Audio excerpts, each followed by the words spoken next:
Hello, आप सभी का डॉक्टर लाडवाल के चैनल पर स्वागत है। आज हम बात करने वाले हैं 11th क्लास का फर्स्ट चैप्टर, जिसे हम फर्स्ट यूनिट भी कह सकते हैं।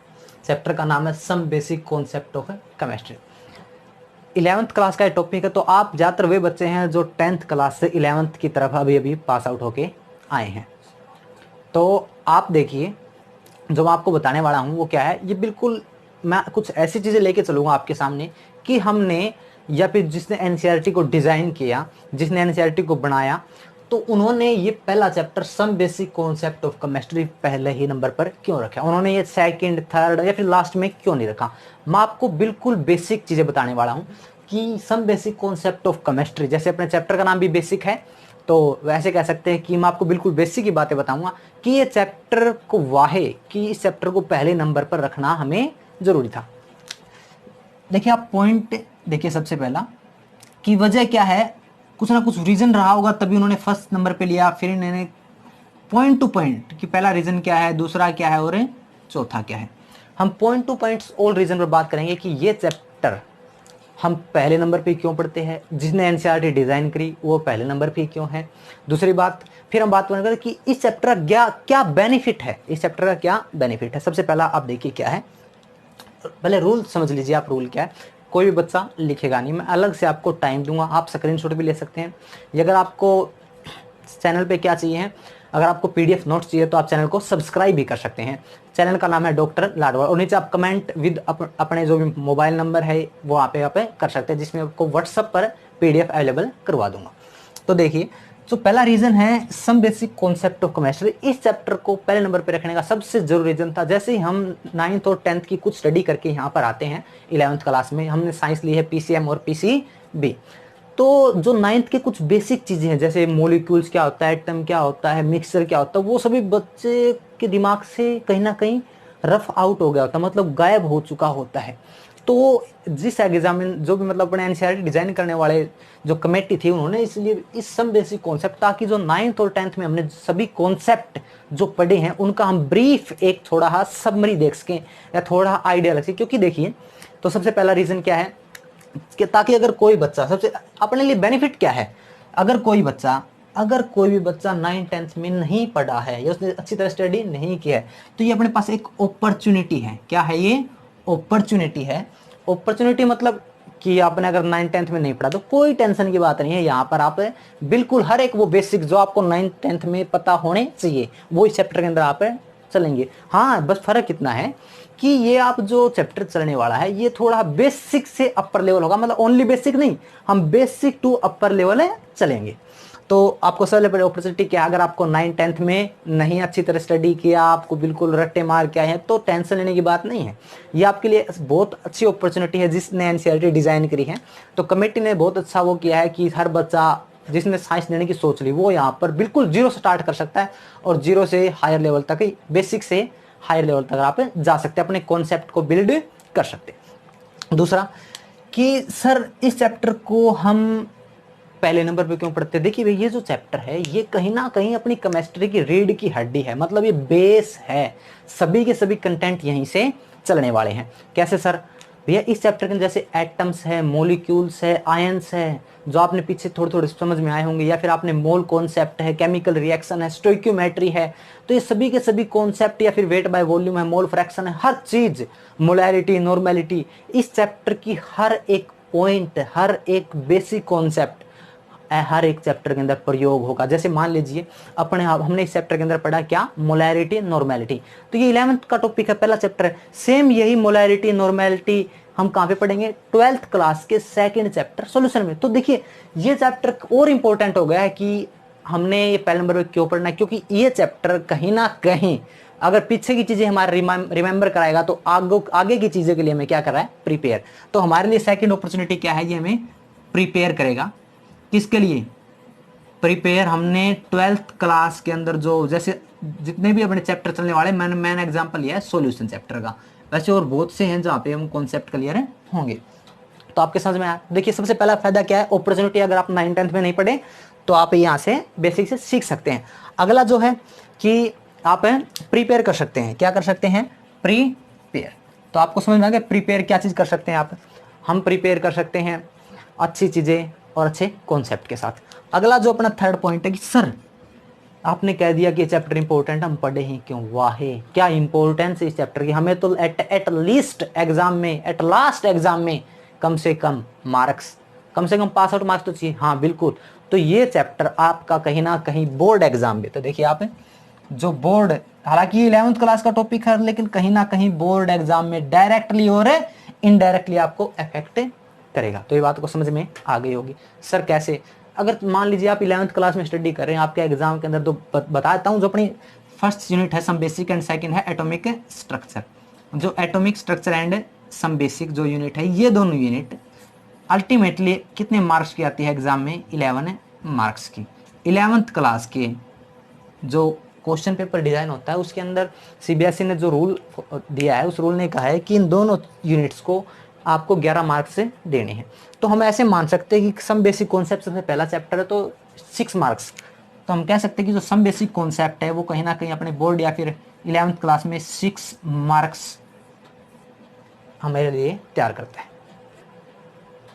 तो आपको ये कहीं ना कहीं समझ में आ गया होगा कि अपना जो ये चैप्टर है हमें क्यों पढ़ना है। चैप्टर हमने इसलिए पढ़ना है क्योंकि ये चैप्टर आपके लिए 11th क्लास के एग्जाम में 6 मार्क्स कैरी आउट करता है, मतलब आपको 6 नंबर दिलवाने के लिए कैपेबल है। तो आपको ये चैप्टर और चीज पढ़ना है। दूसरी बात, अगर सर कि हम इस चैप्टर को क्यों पढ़े सर, हमने 11th तो नहीं, हमने तो कंपटीशन लेवल पे जाना। बिल्कुल अच्छा, आपने बहुत अच्छा कॉन्सेप्ट पूछा है।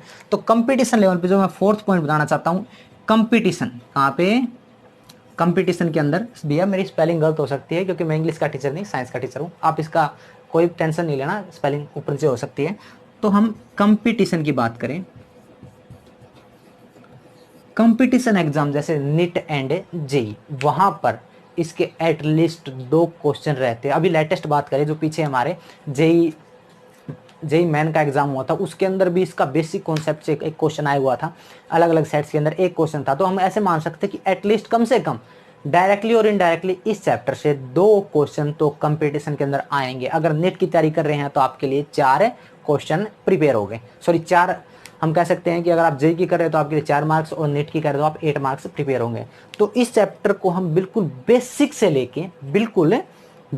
से लेके अपर लेवल तक, हायर तक जाएंगे। तो आपको बस क्या करना है, आपको उस वीडियो के साथ में बना रहना है, आपको पैसेंस के साथ वीडियो देखने। कई बच्चे ऐसे होते हैं कि शुरुआत में थोड़ी वीडियो देखी बाद में छोड़ देते हैं। आपको शुरुआत से, अगर शुरुआत की किसी चीज़ की, तो उसको कंप्लीट ही करना है, बीच में नहीं छोड़ना है।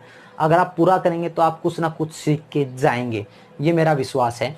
क्योंकि एक पूरी सिस्टमेटिक तरीके से एनालाइज और स्टडी करने के बाद में यहाँ पर आपके सामने हमें रिप्रेजेंट करने जा रहे कि किस प्रकार से बच्चे को पढ़ना चाहिए। तो देखिए पहला पॉइंट क्या था, ये आपके लिए एक अपॉर्चुनिटी है। अगर आपने 9th 10th में स्टडी नहीं की, मैं दोबारा सबमरी कर रहा हूँ, पहला पॉइंट क्या था, अगर 9th 10th में आपने स्टडी नहीं की है तो बस आप इस चैप्टर को डिटेल में थोड़ा मजे के साथ पढ़ लीजिए। आपको 9th 10th में कुछ नहीं पढ़ा उसकी टेंशन नहीं लेनी।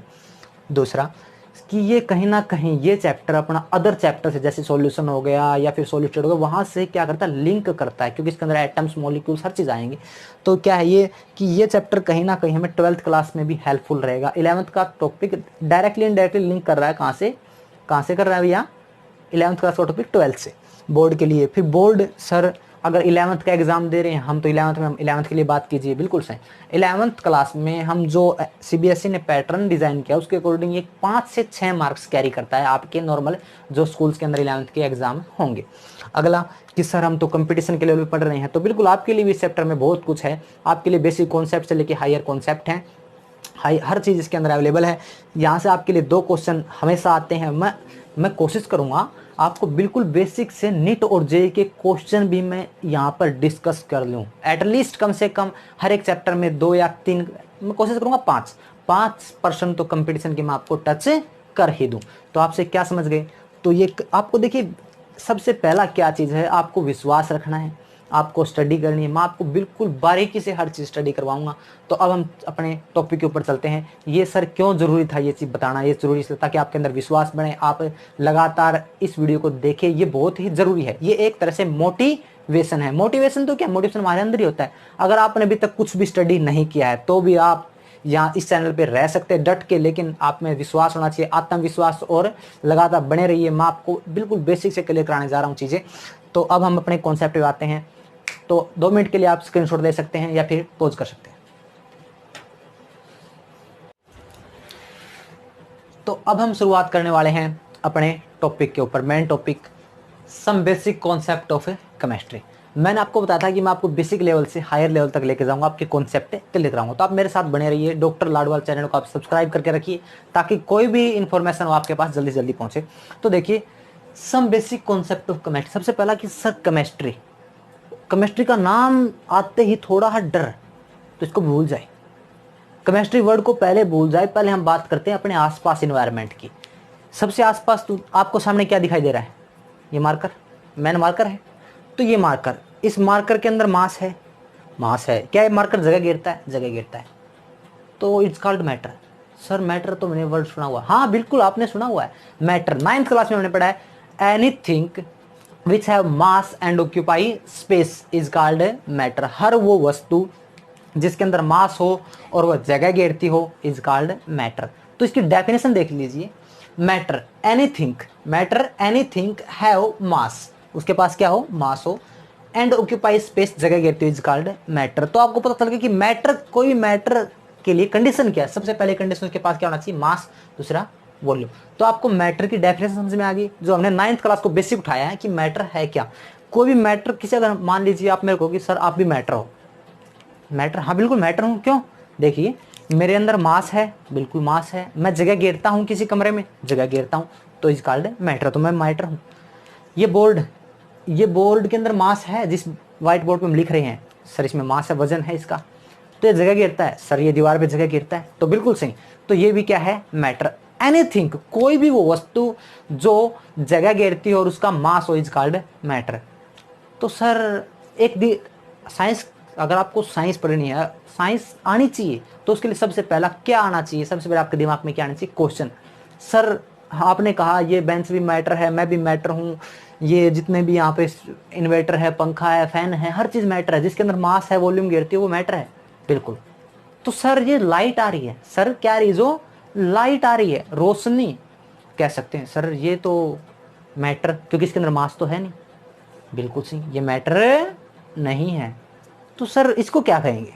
तो ऐसे क्वेश्चन आपके दिमाग में होने चाहिए। तो इस यूनिवर्स के अंदर, इस यूनिवर्स के अंदर जितनी भी चीजें हैं, हमने, मैं लिख देता हूं यहां पर, हमने उसको 2 कैटेगरी में क्लासिफाई किया है। देख लीजिए आप यहां पर, इस यूनिवर्स के अंदर जितनी भी वस्तुएं हैं, ऑल, ऑल थिंग्स, जितनी भी वस्तुएं हैं, जितनी भी थिंग्स है, ऑल थिंग्स को 2 कैटेगरी में क्लासिफाई किया है। सबसे पहला, ऐसी वस्तुएं या ऐसी थिंग्स, ऐसी चीजें जिनके अंदर क्या हो? मास हो, क्या हो? मास हो, और वो वॉल्यूम घेरती हो, इज कॉल्ड मैटर। तो पहला मैटर हो गया क्लासिफिकेशन में। दूसरा, दूसरा हमने कहा एनर्जी। क्या कहा? एनर्जी। तो आपसे, आपको ये कहीं ना कहीं समझ में आ गया कि इस यूनिवर्स में जितनी भी थिंग्स है, हमने 2 ही कैटेगरी के अंदर क्लासिफाई कर दी। All things in this universe classify into matters, पहले मैटर कैटेगरी है, दूसरी एनर्जी। तो जितनी वस्तु या तो वो मैटर होंगी या फिर energy. Sir light, light is source of energy. आपको पता है कि लाइट एक एनर्जी है। साउंड, सर साउंड तो भी, साउंड का कोई वजन नहीं होता, बिल्कुल सही। तो वो भी क्या है हमारे लिए? एक, हम कह सकते हैं एनर्जी है। तो साउंड भी एनर्जी है, लाइट भी एनर्जी है। तो एनर्जी काफी प्रकार की। तो आपको समझ में आ गया कि एनर्जी क्या है। तो इस यूनिवर्स में, तो आप एक चीज बेसिक, मैं आपको बार बार रिपीट कराऊंगा। रिपीट क्यों कराऊंगा? ताकि आप यहां पर चीजों को सीख के जाएं और हर चीज आपके दिमाग में फिट हो जाए और आप कभी इसको भूले ना। इसलिए मैं बार बार हर चीज को रिपीट करता हूं। तो इस यूनिवर्स के अंदर जितनी भी चीजें हमने मैटर में क्लासिफाई की एंड एनर्जी। तो कोई भी वस्तु जिसका मास होगा, वो जगह घेरती है, वो मैटर होगी। तो अगर बाई चांस जैसे कि लाइट होगी, साउंड होगी, उसमें मास तो होता नहीं, बिल्कुल सर मास नहीं होता, तो फिर सर वो क्या है? उन्हें हम कहेंगे एनर्जी। तो जितनी भी यूनिवर्स को हमने 2 कैटेगरी में क्लासिफाई कर दिया, मैटर एंड एनर्जी। तो आपको बात समझ आएगी मैटर क्या है और एनर्जी क्या है। तो सर इनके बीच में रिलेशन क्या है? मैटर एंड एनर्जी के बीच में रिलेशन क्या है? तो कुछ, अगर मान लीजिए 2 वस्तु हैं, तो उनके बीच में कुछ ना कुछ रिलेशन होगा, जो आप मैथमेटिक्स में 9th 8th 10th पर रिलेशन पढ़ते आए हैं। तो वो आपको मैं आगे बताने वाला हूँ, क्योंकि मैंने पता बेसिक से लेकर हायर लेवल तक पहुंचेंगे। तो आपको समझ, मैटर की डेफिनेशन समझ में आ गई एंड कैटेगरी समझ में आ गई। 2 तरह की कैटेगरी है। अब हम बात करें थोड़ी ही definition chemistry, what is chemistry. तो मैं आपको छोटा आइडिया देता हूँ केमिस्ट्री कहाँ से वर्ड आया। जो केमिस्ट्री वर्ड आया वो कहीं ना कहीं हमारे केमिकल से आया। कहाँ से आया है? Chemicals. Anything which have the formula, कोई भी वो वस्तु जिसका क्या हो, फार्मूला हो, is called a chemical. Yes sir. इस मार्कर के अंदर से मैं इंक से लिख रहा हूँ, वो इंक भी एक केमिकल है क्योंकि उसका भी कोई केमिकल फॉर्मूला होगा। जिस चीज का ये मार्कर बना है, मान लीजिए मार्कर बना है पीवीसी का, पॉलीविनाइल क्लोराइड। हाँ प्लास्टिक है, पॉलीविनाइल क्लोराइड। अगर प्लास्टिक होता, अगर प्योर प्लास्टिक होता तो भी इसका कोई फार्मूला है। तो जितनी भी वस्तुएं हमारे आसपास है कहीं ना कहीं उसका फार्मूला है। हम फूड खाते हैं, फूड के अंदर क्या होता है? प्रोटीन, प्रोटीन, कार्बोहाइड्रेट, फैट, उनका भी केमिकल फॉर्मूला है। तो सर कहीं ना कहीं हर चीज केमिकल है। हाँ हम ऐसे कह सकते हैं हर चीज केमिकल है या फिर केमिकल से डिराइव्ड है। एवरीथिंग क्या तो केमिकल है या केमिकल की डिराइव्ड है कि केमिकल से ही बनी है।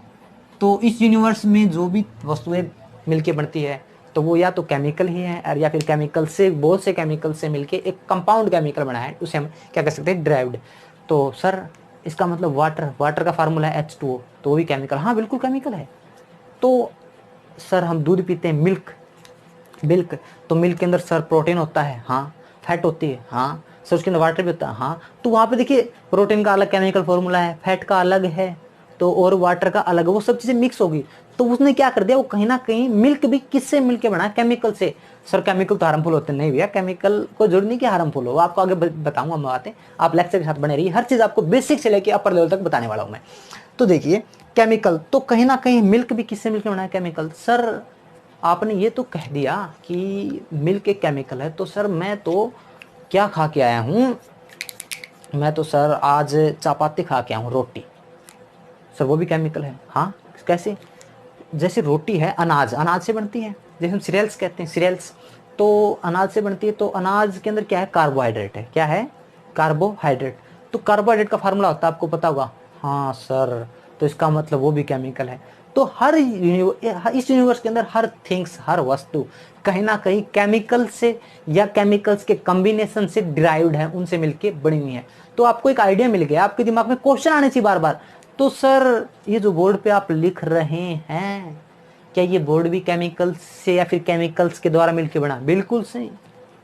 आप सोच सकते हैं ऐसा, हर आपके दिमाग में क्वेश्चन आना चाहिए बार बार। तो सर आपने जो टी शर्ट पहनी है, क्या ये केमिकल से मिलकर बनी हुई है? हाँ, डिफरेंट डिफरेंट केमिकल से मिलकर बनी हो सकती है। तो आपको समझ में आया कि किस यूनिवर्स के अंदर जितने भी थिंग्स हैं एनर्जी को छोड़कर, वो या तो केमिकल से ड्राइव्ड है या फिर वो केमिकल से मिलकर बनी है। तो आपको समझ आया कि केमिस्ट्री है क्या? Chemistry the study of chemicals. Chemistry study है केमिकल्स। अब उस केमिकल से सब चीजें बनी है, उस केमिकल से फूड भी बना, आपके मार्कर भी, इंक भी, पेन भी, हर चीज उससे मिलकर बना है। यहाँ तक कि जिस चश्मे को मैंने वियर कर रखा उसका प्लास्टिक भी एक केमिकल है। तो आपको समझ आया कि मैटर, देखिए मैं लिंक कहां से क्या चीजें कर रहा हूं। तो मैंने आपको वर्ड कहा कि केमिकल, मैंने आपको वर्ड क्या कहा था भैया? केमिकल। देखिए आपको थोड़ा आइडिया क्लियर होगा। तो मैंने आपको बताया कि केमिकल, सबसे पहले अगर आप केमिकल की डेफिनेशन लेना चाहे तो है anything which have fix formula is called chemical. कोई भी वो कंपाउंड या कोई भी वस्तु जिसका fix formula is called chemicals. तो मैंने आपको बताया कि हर चीज केमिकल से मिलके बनी है या उसकी केमिकल्स की कंपोजिशन से, उससे डिराइव्ड है।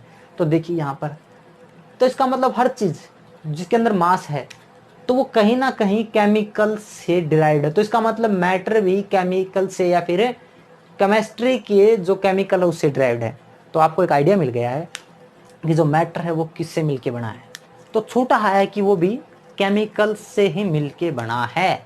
तो ये चीज देखिए, बेसिक कॉन्सेप्ट लेके चल रहा हूँ, हर चीज को मैं बेसिक से क्लियर कर रहा हूँ। मैं आपको विश्वास दिलाता हूँ आप केमिस्ट्री के मास्टर होंगे, ठीक है। तो कोशिश करूंगा आपको हर चीज में बार बार रिपीट करूं ताकि दिमाग में आपके चली जाए या फिट हो जाए। तो केमिकल समझ में आ गया, उसकी डेफिनेशन समझ में आ गई। तो मैटर किससे मिलकर बना हुआ है? केमिकल से। हालांकि हमने छोटे बातों में ये चीज बिल्कुल नए थे, मैंने पढ़ा था कि anything is matter which is made up of tiny particles called atom. तो मैंने आपको थोड़ा क्वेश्चन पूछने का नजरिया ही बदल दिया है, ठीक है। वो आपको मैंने एक थिंकिंग दी है कि किस प्रकार से हम हाई लेवल पे थोड़ा सोच सकते हैं। तो मैटर भी छोटे छोटे पार्टिकल से मिलकर बना होता है, जो हमने 9th में पढ़ा था। तो मैं बताता हूँ कि मैटर स्मॉल स्मॉल पार्टिकल से मिलकर बना है, उन्हें हम क्या कह सकते हैं? एटम्स। क्या कहते हैं हमें? एटम। तो ये पॉइंट भी इंपॉर्टेंट है। तो मैंने आपको दो इंपॉर्टेंट पॉइंट बताया है। मैटर का रिलेशन, मैंने मैटर का रिलेशन केमिकल से भी किया और एटम से भी। सर क्यों, आपने कैसे बताया? आपने कहा कि सर एवरीथिंग इज मैटर, हर वो वस्तु जिसके अंदर मास है और वॉल्यूम गिरती है इज कॉल्ड मैटर। तो सर आपने कहा तो इसका मतलब हर चीज किसी से मिलकर बनी, बिल्कुल एटम से। तो मैंने आपको केमिकल के बारे में बताया, आप देखते हैं एटम। मैटर किससे मिलकर बना है? एटम से। Atoms is a टिनी टिनी small particles. आगे हम थोड़े इसके बारे में डिटेल में बातें करेंगे। तो देखिए आपको ये मेरे हिसाब से पॉइंट क्लियर हो गया होगा। अब हम बात करते हैं थोड़ी ही कॉन्सेप्चुअल डेफिनेशन की। सर केमिस्ट्री है क्या? तो chemistry is the branch of science, ये वो ब्रांच है साइंस की जिसके अंदर हम केमिकल्स या केमिकल्स से बनी हुई चीजें, तो आपको पता है केमिकल से क्या चीज बनती है? मैटर। तो इसके अंदर हम केमिस्ट्री के अंदर हम मैटर पढ़ेंगे, क्योंकि मैटर किससे मिलकर बना है? केमिकल से। एवरीथिंग इज मैटर, और मैटर किससे मिलकर बना है? केमिकल से।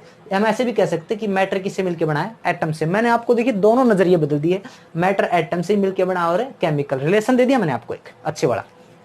तो आपको समझ में आ गया होगा कि केमिकल है क्या, केमिकल से डिराइव्ड क्या होते हैं। तो अब मैं बात करते हैं डेफिनेशन की केमिस्ट्री की। Chemistry is the branch of science, chemistry क्या है? ब्रांच ऑफ ए साइंस है। विच डील्स, जिसके अंदर हम पढ़ते हैं with composition, with composition, which deals with composition, मतलब उसके केमिकल फॉर्मूले क्या है, उसकी कंपोजिशन क्या है, किस तरह से मिलकर बना है। स्ट्रक्चर, उसकी स्ट्रक्चर क्या है, उसकी अरेंजमेंट क्या है। एंड प्रॉपर्टी, अब उसने जो स्ट्रक्चर तैयार किया उसकी प्रॉपर्टी क्या है, उसकी खासियत क्या है of a matter. Chemistry is the branch of a science which study about the structure, chemical composition, property of a matter. तो केमिस्ट्री के अंदर हम अल्टीमेटली क्या पढ़ने वाले हैं? मैटर की प्रॉपर्टी। मैटर की कौन सी property? Physical property, chemical property, structure ही पढ़ेंगे और कंपोजिशन। देखिए मैं आपको दोबारा थोड़ा एक बेटर आइडिया देता हूँ, आप यहाँ से इस पॉइंट को भी रिमेंबर कर लीजिए। हम केमिस्ट्री के अंदर क्या पढ़ने वाले हैं? हम केमिस्ट्री के अंदर मैटर, मैटर की हम कंपोजिशन, मैटर की हम क्या पढ़ेंगे? कंपोजिशन। सेम चीज मैं रिपीट कर रहा हूं नीचे वाली। मैटर की हम कंपोजिशन पढ़ेंगे केमिस्ट्री के अंदर। और उसकी क्या पढ़ेंगे? हम उसकी अरेंजमेंट भी पढ़ सकते हैं कि उसकी कंपोजिशन की अरेंजमेंट क्या है, जिसे हम क्या कहते हैं? स्ट्रक्चर। हम क्या कहते हैं? उसकी स्ट्रक्चर पढ़ेंगे हम, ठीक है। फिर हम क्या स्टडी करने वाले हैं? फिर हम स्टडी करेंगे उसकी प्रॉपर्टी। क्या करेंगे? उसकी प्रॉपर्टी। तो देखिए मैटर की हम chemical composition, arrangement, structure, property. तो मैं दोबारा रिपीट कर देता हूँ। क्यों रिपीट कर रहा हूँ? ताकि आपकी चीजें दिमाग में फिट हो जाए, चली जाए। Chemistry the branch of science which deals with the composition, structure and property of matter. Clear है? तो केमिस्ट्री वर्ड कहाँ से आया था? केमिकल से। क्यों आया था? मैंने आपको साइंटिफिक रीजन दे दिया, तो आपको समझ में आएगी चीजें क्या चीजें। तो आगे हम चलने वाले थोड़े ही अपर लेवल पे कि मैटर, जो मैंने आपको बताया कैटेगरी बताई थी कि एवरीथिंग इज ए मैटर, और एक अनदर चीज थी एनर्जी। मैटर एंड एनर्जी में रिलेशन क्या है? क्या रिलेशन है? अगले हम ये टॉपिक पढ़ेंगे। आप स्क्रीनशॉट ले सकते हैं, बिल्कुल सही, स्क्रीनशॉट ले लीजिए आप।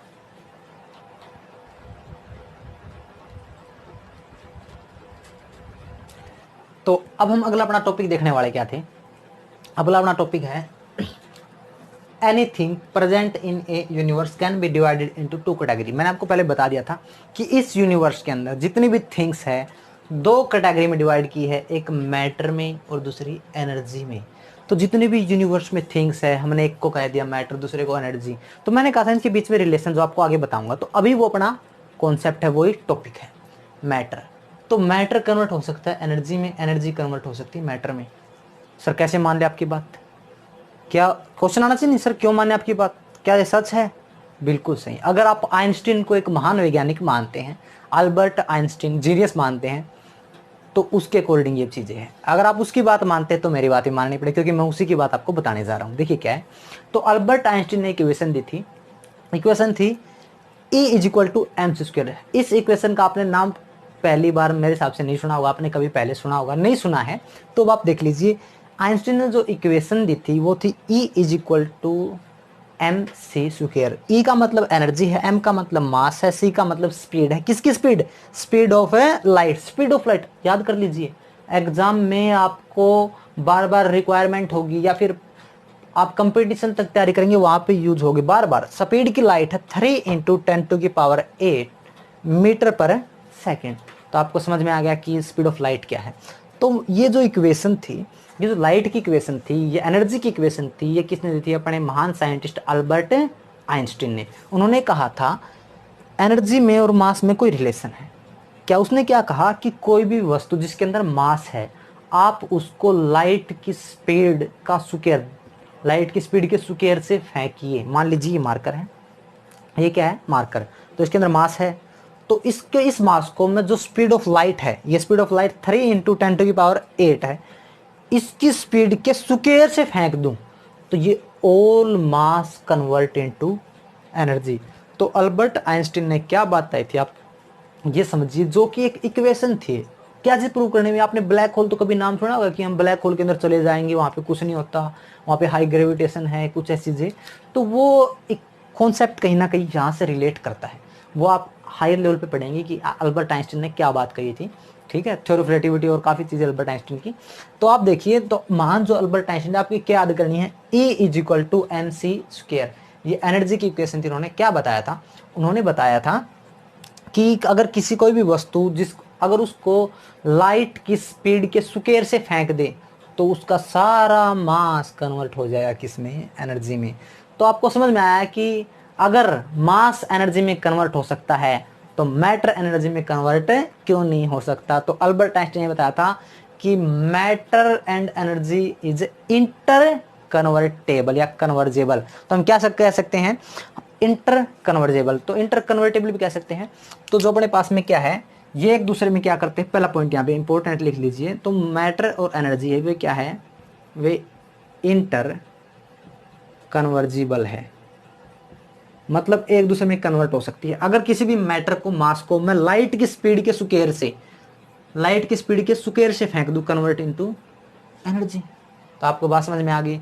अगर मान लीजिए कोई मेरे को उठा के लाइट की स्पीड के स्क्वायर से फेंक दे तो मेरा सारा मास कन्वर्ट हो जाएगा एनर्जी में। तो आपको समझ में आ गया E = mc² की इंपॉर्टेंस क्या है, उसकी एप्लीकेशन क्या है। ये अल्बर्ट आइंस्टीन ने बताया था। उससे क्या चीज प्रूव हुई? Matter and energy is interconvertible. तो आपको एक 9th क्लास का लॉ भी याद आता है, नहीं याद आता तो मैं आपको बता देता हूँ। वो आप एनर्जी का लॉ है, वो एनर्जी का लॉ कहीं ना कहीं यहाँ से रिलेट करता है। एनर्जी का लॉ है energy are interconvertible, energy are inter neither be created nor destroyed. आपने कई बार नाम सुना, बताता हूँ। Energies are neither be created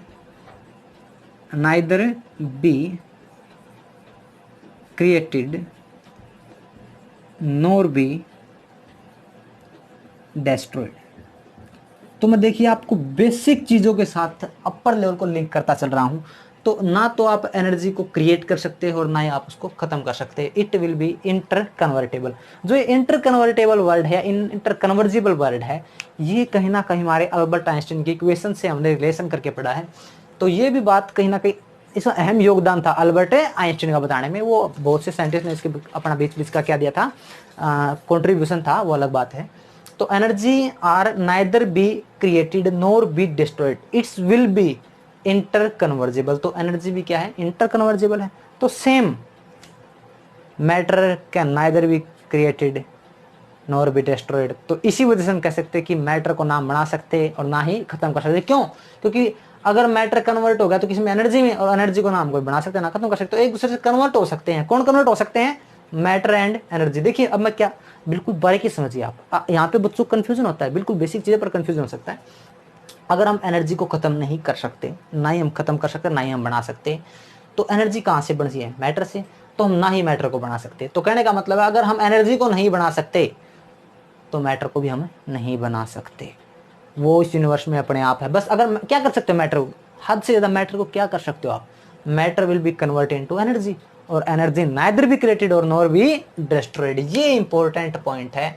आगे मैं आपको इस पॉइंट की एप्लीकेशन बताने वाला हूँ, बस आप याद रख लीजिए। ना तो आप एनर्जी बना सकते, ना ही आप एनर्जी खत्म कर सकते हैं। और सेम वहीं से आप मैटर भी नहीं बना सकते, ना ही मैटर आप खत्म कर सकते हैं। इस यूनिवर्स में जो चीज़ है नेचुरली है। ठीक है, तो हाँ, पर भगवत गीता के अंदर एक बात लिखी हुई है, एज ए मजाक बताता हूँ आपको मैं। वो क्या है? इस दुनिया में सब कुछ नासवार है, पर यहाँ पर तो ऐसी चीज़ें चल नहीं रही है। तो आपको समझ में आया क्या चीज़ें हैं? आप इसका स्क्रीनशॉट ले सकते हैं। देखिए मैं आपको बेसिक से अपर लेवल का कराऊंगा, तो आप बने रहिए, विश्वास के साथ लगे रहिए। आपको मैं हर चीज़ क्लियर कराने वाला हूँ। आप स्क्रीनशॉट ले सकते हैं इसका।